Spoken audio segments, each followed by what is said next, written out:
আসসালামু আলাইকুম, কি অবস্থা সবার? তো আজকে আরেকটা নতুন ভিডিওতে আপনাদের সবাইকে স্বাগতম আর কি। তো আপনারা ইতিমধ্যেই আবেদ আলী সম্পর্কে অনেক তথ্য জেনে গেছেন।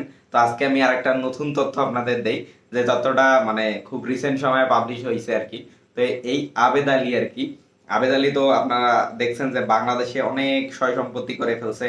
কুয়াকাটায় ফ্ল্যাট, তারপরে দেশের বিভিন্ন জায়গায় বাড়ি টাড়ি সে শুনলাম। তারপরে সে তার এলাকায় মাদারীপুরে আর কি উপজেলা নির্বাচন করবে, উপজেলা চেয়ারম্যানের যে নির্বাচন হয় সেটা আর কি করবে।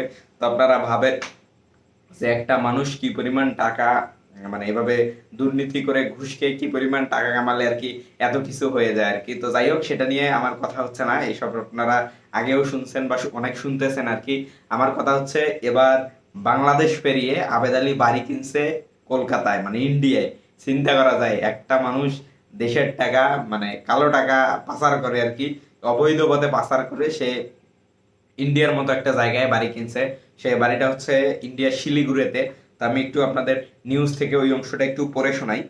তো বাংলাদেশ সরকারি কর্ম কমিশনের সাবেক গাড়ি চালক আবেদ আলীর বড় ছেলে সৈয়দ সোহানুর রহমান সিয়াম পড়াশোনা করেছেন ভারতের শিলিগুড়ির একটি ইংরেজি মাধ্যম স্কুলে। আচ্ছা, ভারতে শিলিগুড়ির একটা ইংরেজি মাধ্যম স্কুলে পড়াশোনা করছে এই আবেদ আলীর ছেলে আর কি, সোহান। যে হচ্ছে কি বলে ওটাকে, মানবতার ফেরিওয়ালা আর কি। আপনারা তার অনেকগুলো ভিডিও দেখেছেন আর কি। তো যাই হোক, সেটা নিয়ে আমি কথা বলতে চাচ্ছি না। তো ছেলের পড়াশোনার সূত্র ধরে বাবা নিয়মিত যাতায়াত করতেন প্রতিবেশী দেশটিতে। প্রতিবেশী দেশ বলতে এখানে ভারতের কথা বলা হচ্ছে। যে আবেদ আলীর ছেলে ওখানে পড়তো, সেই আবেদ আলী সেই উদ্দেশ্যে আর কি তার ছেলেকে দেখার জন্য বলেন বা নানা বাহানায় সে ইন্ডিয়া প্রায়শই যাতায়াত করতো আর কি, সেটা এখানে বলা হয়েছে আর কি। তো সেই সময় তিনি দেশ থেকে অবৈধ পথে অর্থ পাচার করে শিলিগুড়িতে একটি বাড়ি কেনেন। পাশাপাশি সেখানে তিনি ব্যবসা বাণিজ্যে বিনিয়োগ করেন। মানে ভাই একবার চিন্তা করেন, আবেদ আলী বাংলাদেশে তো এত কিছু করছে, সেটা সেসব থাকলো, সে অবৈধ টাকা পাচার করে সে ইন্ডিয়ায়ও এরকম বাড়িঘর আর কি কিনতেছে আর কি। আপনারা অলরেডি দেখছেন এখানে আর কি, আমি বলছি আপনাদের। তো এই আবেদ আলী তার ছেলে শিলিগুড়িতে একটা ইংরেজি মাধ্যম স্কুলে পড়াশোনা করতো আর কি। স্কুল কি কলেজ আমি শিওর না ব্যাপারটা। আচ্ছা, স্কুলে। তো একটা ইংরেজি মাধ্যম স্কুলে পড়াশোনা করতো। সেই পড়াশোনার ওখানে আবেদ এই সুযোগটা নিয়ে নিছে আর কি। তো হয়তো বাংলাদেশ সরকারকে বলেন বা যে বিভিন্ন যে ট্রান্সপারেন্সি ইন্টারন্যাশনালের যে ব্যাপারগুলো থাকে আর কি, তো সেগুলোকে সে ফাঁকি দিয়ে আর কি সে ইন্ডিয়ায় এভাবে টাকা পাচার করছে এবং ইন্ডিয়ায়ও বাড়ি কিনছে আর কি।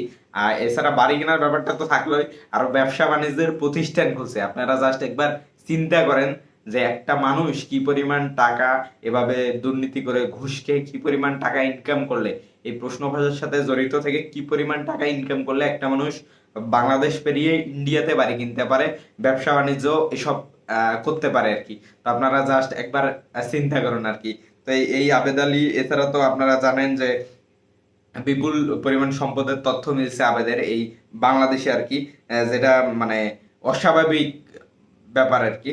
আর এই চক্রে আরো যে মানুষগুলো জড়িত ছিল তাদের মোট 70টা ব্যাংক অ্যাকাউন্টে মানে অস্বাভাবিক যে লেনদেন হয় সেরকম লেনদেনের তথ্য পাইছে আমাদের যে আমাদের দেশের যে সিআইডি আছে তারা।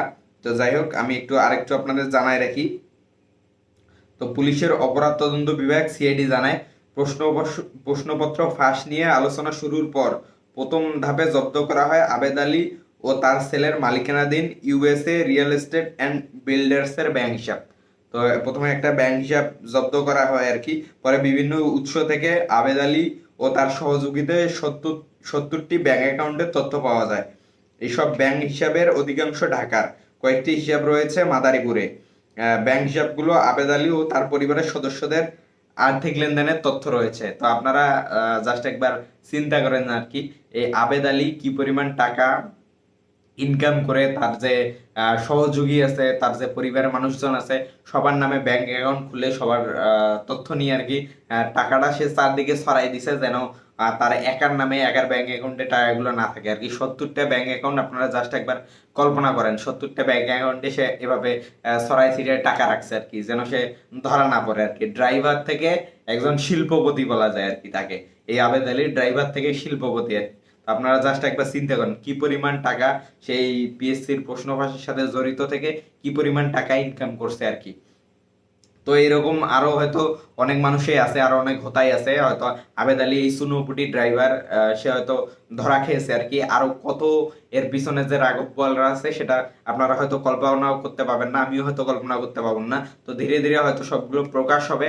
তো আমরা অপেক্ষায় আছি এই সে দেখবো বলে। তো দেখা যাক আমাদের বাংলাদেশের যে অপরাধ তদন্ত বিভাগ সিআইডি, বিভিন্ন যে কি বলে আপনার যে বিভিন্ন সেনাবাহিনী বলেন, সেনাবাহিনী তো এই কাজে থাকে না আর কি, সিআইডি, তারপরে আরো যে এই টাইপের যে এই রিলেটেড যে মানুষগুলো আছে তারা কতটুকু কি উদ্ঘাটন করতে পারে আর কি। তো আমরা সবাই অপেক্ষায় থাকলাম, দেখা যাক কি হয়। তো এই ছিল আজকের ভিডিও, দেখা হবে পরবর্তী ভিডিওতে। সে পর্যন্ত সবাই ভালো থাকবেন, আল্লাহ হাফেজ।